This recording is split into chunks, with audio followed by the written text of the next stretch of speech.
جانے کئی ہزار آیتیں خانہ ابو طالب میں اتری ہیں،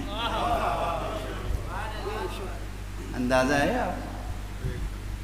مکی آیتیں زیادہ تر مکی سورے کہاں نازل ہوئے؟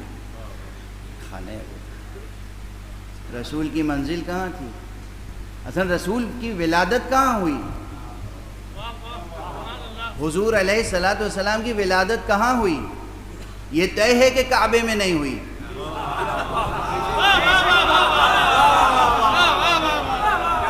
کوئی ایک ضعیف سے ضعیف قول بھی نہیں ہے کہ کعبے میں ولادت پیغمبر ہے۔ پھر کہاں ہے؟ مجھے یاد آ گیا بے اختیار، اسی منبر سے شاید 15-16 برس پہلے کہہ چکا ہوں،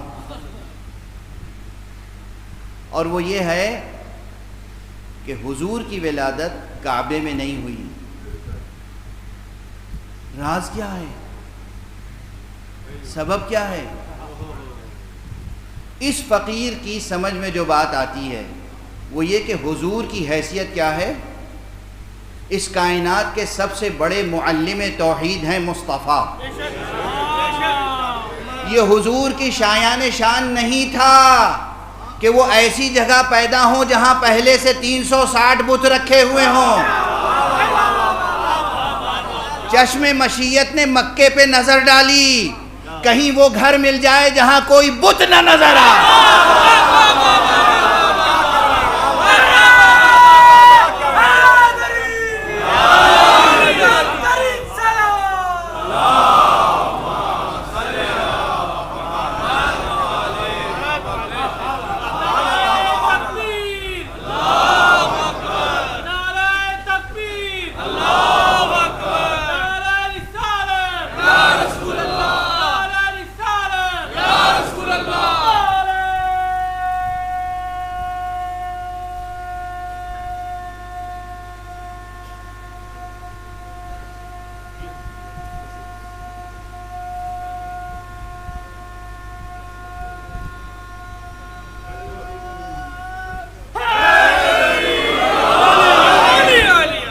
جزاکم اللہ، جزاکم اللہ۔ اللہ آپ کو پاکیزہ نفس عطا کرے اور نفس رحمانی کے فیوزات آپ تک پہنچیں۔ خدا کی قسم یہ تاریخ کا اعجاز ہے کہ حضور کی ولادت اس جگہ ہوئی جہاں کوئی بت نہیں تھا، اور وہ بس ایک ہی گھر تھا یا چند گھر اور تھے، لوگوں کو خبر نہیں تھی، ان گھروں میں کوئی بت نہیں تھا۔ یہ معمولی بات نہیں ہے بھئی، خانہ کعبہ کے دروازے تو سب کے لیے کھلے ہوئے تھے نا، مجبوری تھی، تو جس کا جی چاہتا تھا لے جا کے بت رکھ دیتا تھا اپنے خاندان کا۔ ابو طالب کا گھر ابو طالب کا گھر تھا، ابو طالب کی اجازت کے بغیر کوئی جا نہیں سکتا تھا اس میں، تو مجال کس کی تھی کہ وہاں بت رکھ دیتا؟ جہاں کوئی بت نہیں تھا وہاں توحید کا سب سے بڑا معلم پیدا ہوا، اور پھر پیغمبر پیدا ہوئے تو یوں ہی پیدا ہوئے تھے۔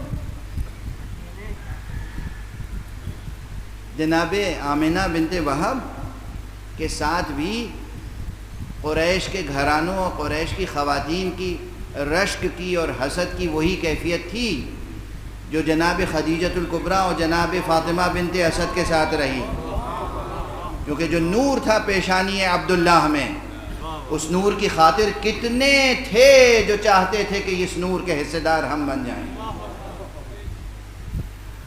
لیکن جب جناب آمنہ بنت وہب اس نور کی امانت دار ٹھہریں تو پھر رشک و حسد درمیان میں آ گیا اور تنہا چھوڑ دیا گیا۔ اب جب وقت ولادت تھا تو ظاہر ہے کہ ازرو احکام ظاہریہ مدد کی ضرورت ہوتی ہے۔ گھر ابو طالب کا ہے اور وہاں حوران بہشتی کا نزول ہو رہا ہے، جنت سے حوریں نازل ہو رہی ہیں، اور جنت سے جناب مریم تشریف لا رہی ہیں، اور جنت سے جناب آسیہ تشریف لا رہی ہیں، اور وہ مخدرات عصمت و طہارت تشریف لا رہی ہیں کہ جن کو اللہ سبحانہ و تعالیٰ نے اذن دیا کہ جاؤ آمنہ کی مدد کرو. محمد کی ولادت ہے صلی اللہ علیہ وآلہ.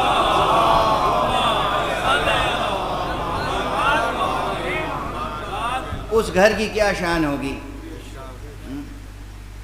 اب میں ظاہر ہے چھوٹی چھوٹی باتیں چھوٹی چھوٹی مثالیں بھی دینی پڑتی ہیں نا بچوں کے لیے.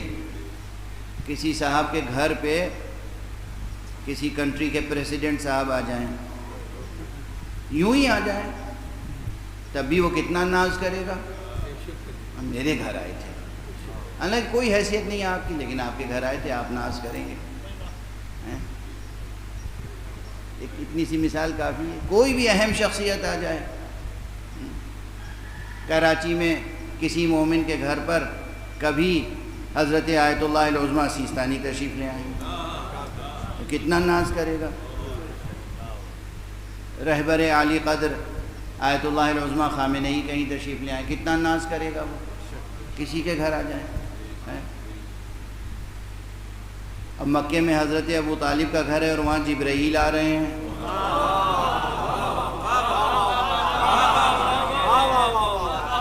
قرآن نازل ہو رہا ہے, مصطفیٰ صلی اللہ علیہ وآلہ وسلم کی ولادت ہو رہی ہے. اور ایسے واقعات اتفاقی نہیں ہوتے. اور یہ تو میں نے مثال عرض کر دی کہ کسی کے گھر آ جائیں. سیستانی صاحب آئیں گے تو کسی کے گھر آ جائیں گے, جس کے گھر آئیں گے اس کے گھر آئیں گے, کسی کے گھر تو نہیں آئیں گے نا. پریسیڈنٹ صاحب کہیں جائیں گے تو یوں ہی تو نہیں چلے جائیں گے, کوئی نہ کوئی اہمیت ہوگی اس صاحب خانہ کی بھی. تو بس یاد رکھیے کہ جس آغوش تربیت میں مصطفیٰ صلی اللہ علیہ وآلہ وسلم کو حق سبحانہ و تعالی نے سپرد کیا تھا, اس کی کبھی توہین نہ کیجئے گا, یہ بھی توہین رسالت ہوگی.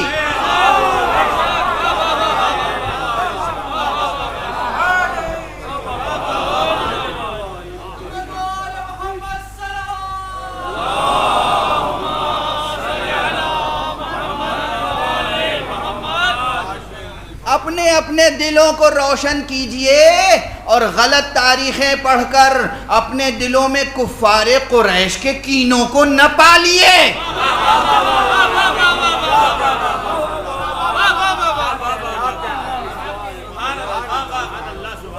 کفار قریش کو حسد تھا ابو طالب سے. کفار قریش ابو طالب کے دشمن تھے. کیوں؟ اس لیے کہ یہ خاتم النبیین کا حمایتی بنا ہوا ہے. کفار قریش کو ابو طالب سے کیا شکایت تھی؟ سب حضرت ابو طالب کو سید بطحا کہتے تھے, سید و سردار مانتے تھے, سید و سردار مانتے تھے. تمام مشرکین و کفار, مومنین و مشرکین, سب بت پرست اور غیر بت پرست, سب ابو طالب کو سید و سردار مانتے تھے. پھر اگر دشمنی پیدا ہوئی تو کس بات پر؟ کیا جناب ابو طالب نے کسی کی خیانت کی تھی؟ کوئی خون کیا تھا؟ کسی کی امانت واپس نہیں کی تھی؟ کسی کو کوئی اذیت پہنچائی تھی؟ کوئی الزام ہے ابو طالب پر سوائے ایک الزام کے محمد کے لیے سینہ سپر رہتے تھے. تو انہیں بغض تھا ابو طالب سے, آپ کو کس لیے ہے؟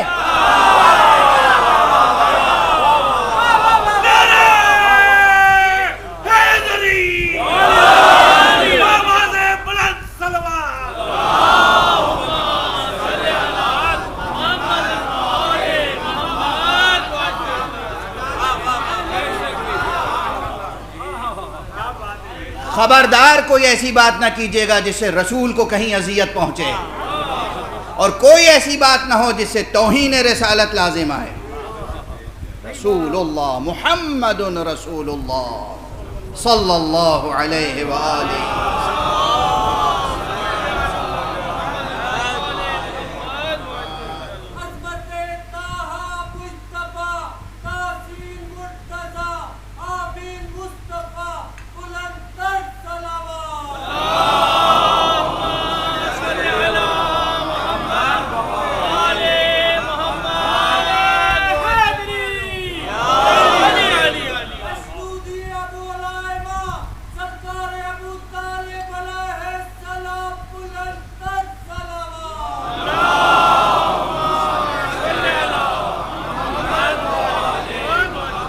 جزاکم اللہ. وقت گزر گیا. میں تو بس آج ایک ہی جملہ شاید عرض کر پایا کہ قرآن مجید کو سمجھنے کے لیے محبت خدا شرط اول و آخر محبت خدا، اس کے بعد محبت و عشق رسول، اس کے بعد محبت و عشق اہل بیت رسول، آل رسول. یہ جہاں نہیں ہے وہ انسان قرآن کا ہو ہی نہیں سکتا. اس سے قرآن کا کیا رشتہ ہے؟ یعنی ابتداءً و انتہاءً، آغاز یا انجام، حدوثاً و بقاءً. قرآن مجید نازل ہوا کس پر؟ قلب پیغمبر پر. جاتے جاتے پیغمبر نے قرآن مجید سپرد کس کے کیا؟ وصیت پیغمبر یاد کریں نا. انی تارک فیکم الثقلین کتاب اللہ و عطرتی اہل بیتی. میں جا رہا ہوں تمہارے درمیان دو چیزیں چھوڑ کر، قرآن اور عطرت، اور یہ دونوں ایک دوسرے سے جدا نہیں ہوں گے. قرآن نہ مصطفیٰ سے جدا ہو سکتا ہے نہ آل مصطفیٰ سے. تو جو مصطفیٰ اور آل مصطفیٰ کا وفادار نہ ہو، کچھ ہو سکتا ہے، اہل قرآن نہیں ہو سکتا.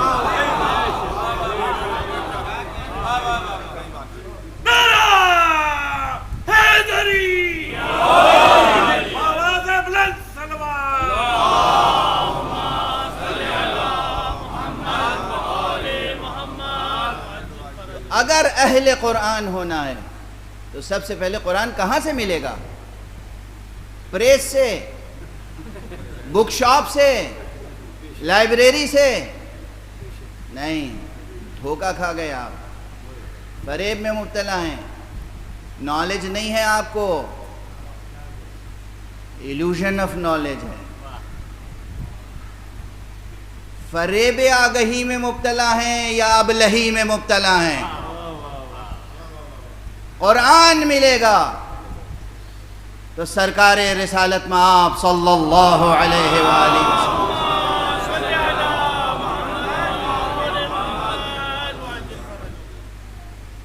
اس لیے ایسی کوئی تفسیر معتبر نہیں ہو سکتی جو اس التزام کے ساتھ لکھی جائے کہ اس میں سب کچھ تو ہو مگر کہیں رسول اور آل رسول کا ریفرنس نہ آئے. وہ تفسیر قرآن نہیں ہے، تفسیر بالرائے ہے. وہ تفسیر بالرائے ہے، تفسیر قرآن نہیں ہے. تفسیر قرآن وہی ہوگی جس میں رسول کا بار بار تذکرہ ہو. اور اب پھر ایک جملہ عرض کر دوں، یہ جملہ ضرور ماضی میں بھی عرض کر چکا ہوں متعدد بار، اور مستقبل میں بھی عرض کرتا رہوں گا ہمیشہ، کہ قرآن مجید اللہ سبحانہ و تعالی نے ایسی صنعت میں نازل کیا ہے. یہ صنعت، یہ ادبی اصطلاح کے طور پر بھی استعمال کر رہا ہوں، بلکہ زیادہ غالب جنبہ وہی ہے.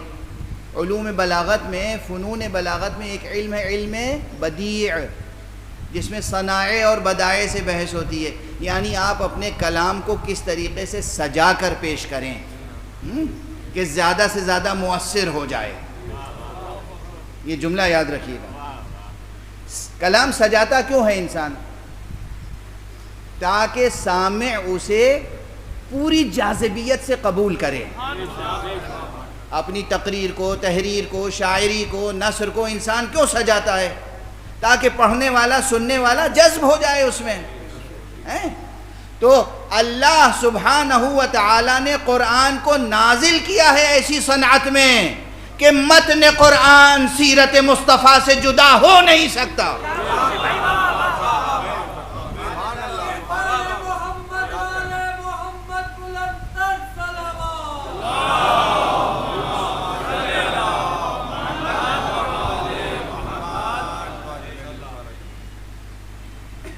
نہ قرآن رسول سے جدا ہو سکتا ہے اور نہ بنص سے رسول، اس لیے کہ یہ روایت صحیح السند ہے، معمولی سند نہیں ہے اس کی، بہت اصح الصحاح میں شمار کیجئے، صحیح ترین حدیثوں میں سے ایک یہ ہے تمام مکاتب اسلامیہ میں.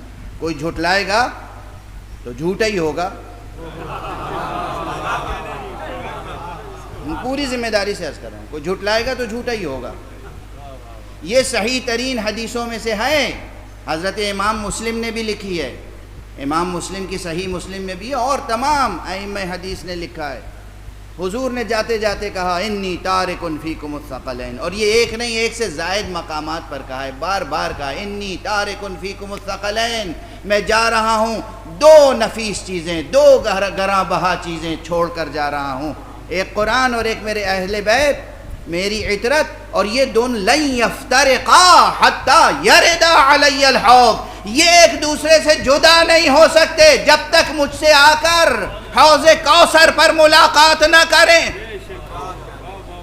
تو جو قرآن سے وفاداری رکھنا چاہتا ہے اسے اہل بیت کا وفادار ہونا ہوگا، اور اہل بیت مصطفیٰ عطرت مصطفیٰ سے دوری اختیار کر کے کوئی قرآن سے نزدیک نہیں ہو سکتا، نہ قرآن سے نزدیک ہو سکتا ہے، نہ روز حشر مصطفیٰ کی زیارت سے مشرف ہو سکتا ہے، نہ آب کوثر سے سیراب ہو سکتا ہے۔ صلوات پڑھ دیں محمد۔